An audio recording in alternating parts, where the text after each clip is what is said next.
Hello guys, तो कैसे हो आप सब। आई होप आप सभी अच्छे होंगे। आप सबकी पढ़ाई भी जोरों शोरों से चल रही होगी। आज मैं आप सभी के लिए एक हेल्पफुल वीडियो लेकर आई हूँ, जैसे कि हर बार लाती हूँ। तो जो लोग हमारे चैनल पर नए हैं वो वीडियो को लाइक कर दें एंड चैनल को सब्सक्राइब कर दें। जैसा कि आप सभी को पता होगा कि अंडर 16 ईयर ओल्ड स्टूडेंट्स के कोचिंग को बैन कर दिया गया है। गवर्नमेंट के न्यू गाइडलाइन के अकॉर्डिंग कोचिंग ने इन सभी नए कानूनों को देखते हुए अपनी साइड से स्टेटमेंट दिए हैं। उनका कहना ये है कि इससे जो स्टूडेंट होंगे उनको और ज़्यादा प्रेशर फेस करना पड़ सकता है, या फिर ये जो कोचिंग इंडस्ट्री है इनके जो लॉज हैं वो बहुत ज़्यादा बढ़ जाएंगे अगर ये रूल्स इम्प्लीमेंट होंगे। तो हर एक चीज़ को हम बेसिक से समझेंगे, क्या नियम है, क्यों लेकर आ रहे हैं, हर एक एस्पेक्ट को यहाँ पर हम डिस्कस करेंगे। रिसेंटली मिनिस्ट्री ऑफ एजुकेशन ने कुछ न्यू रूल्स को जारी कर दिया है हमारे इंडिया के कोचिंग सेंटर्स के लिए। और इन न्यू रूल्स या गाइडलाइन, इनमें से जो नंबर 1 गाइडलाइन है वो मिसलीडिंग एडवर्टाइजमेंट को लेकर होता है। ये कि बहुत सारे कोचिंग इंस्टीट्यूट हैं, ओनली यूपीएससी की फील्ड में बात नहीं हो रही है, आईआईटी, जेईई, नीट, इन सभी कैटेगरी में जितनी भी कोचिंग इंडस्ट्री है वो लगातार मिसलीडिंग एडवर्टाइजमेंट छपवाते हैं।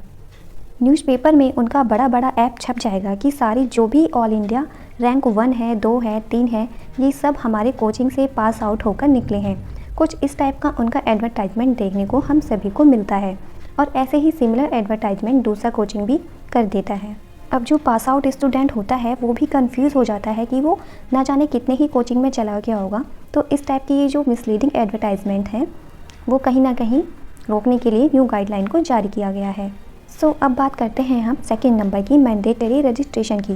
ये बहुत ही ज़्यादा इंपॉर्टेंट पॉइंट है जिसको लेकर बहुत सारे डिस्कस हुए। कोचिंग सेंटर अगर ओपन करना है तो उसके लिए पहले रजिस्ट्रेशन करना होगा जो लोकल अथॉरिटी है। गवर्नमेंट के थ्रू ये पूरा रजिस्ट्रेशन सेट किया जाएगा, और ये पूरा रजिस्ट्रेशन के लिए कोचिंग सेंटर को अप्लाई करना ज़रूरी है, और इस रजिस्ट्रेशन के बेसिक पर ही वो कोचिंग सेंटर आगे चल पाएगा। अब कुछ लोग ये बोलेंगे कि इन गाइडलाइंस की क्या ज़रूरत है। सबसे पहली ज़रूरत, जो प्राइवेट कोचिंग सेंटर हैं उनका जो ग्रोथ है वो अनकंट्रोलेबल में ग्रो कर रहा है। हर दिन नए कोचिंग सेंटर्स खड़े हो जाते हैं। आज के टाइम पर ना बहुत सारे सेंटर्स हो चुके हैं, एस्पिरेंट कंफ्यूज हो चुके हैं कि कहाँ पर जाना चाहिए, कहाँ पर नहीं। गवर्नमेंट के अकॉर्डिंग प्राइवेट कोचिंग सेंटर की जो ग्रोथ है वो एक लिमिट क्रॉस कर चुकी है। उसी ग्रोथ को कंट्रोल करने के लिए ये न्यू गाइडलाइन की ज़रूरत है। Second, to curb exploitative practices. कुछ कोचिंग सेंटर्स में बहुत ज़्यादा फीस ली जाती है। जैसे दिल्ली के कई सारे ऑफलाइन कोचिंग सेंटर हैं, वहाँ पर 1.5 लाख रुपए, इवन जो बहुत ही ज़्यादा पॉपुलर हैं 2-2 लाख रुपए स्टूडेंट से लिए जाते हैं पर ईयर के अकॉर्डिंग। जो बहुत ज़्यादा एक्स्ट्रा ऑर्बिटेंट फीस ली जाती है वो बेसिकली कंट्रोल करने के लिए ये रूल है। इसी प्रेशर की वजह से, इसी स्ट्रेस में जो स्टूडेंट्स हैं वो कई बार सुसाइड कर लेते हैं।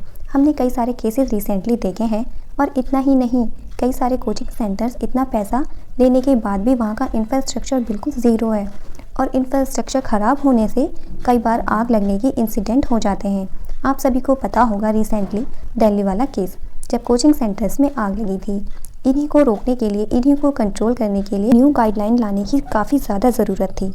एक इम्पॉर्टेंट बात, अगर कोई स्टूडेंट्स अपनी फ़ीस का जो अमाउंट है वो रिफ़ंड करने के लिए कहता है, लेकिन आपने एग्रीमेंट साइन कर दिया है, जो फ़ी पेमेंट है वह नॉन रिफंडेबल है, तो ये जो न्यू रूल आया है बहुत अच्छा है।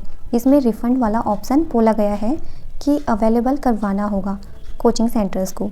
अगर 10 डेज़ के अंदर रिफ़ंड करना होगा, प्रो डाटा बेसिस पर जितना पढ़ लिया उतनी ही फीस आपकी काटी जाएगी, जो बाकी बचा उतना पैसा रिफ़ंड हो जाएगा। लेकिन अगर कोई कोचिंग सेंटर इस गाइडलाइन को नहीं फॉलो करता है तो स्टार्टिंग में उसके ऊपर 25,000 की पेनल्टी लगा दी जाएगी। तो उनके लिए तो ये बेसिक सी बात है, 25,000 की पेनल्टी वो आराम से भर देंगे, क्योंकि वो एक एक स्टूडेंट से 2-2 लाख रुपए लेते हैं। लेकिन अगर दोबारा वो इस केस में आते हैं तो उन पर फिर से 1 लाख की पेनल्टी लग जाएगी।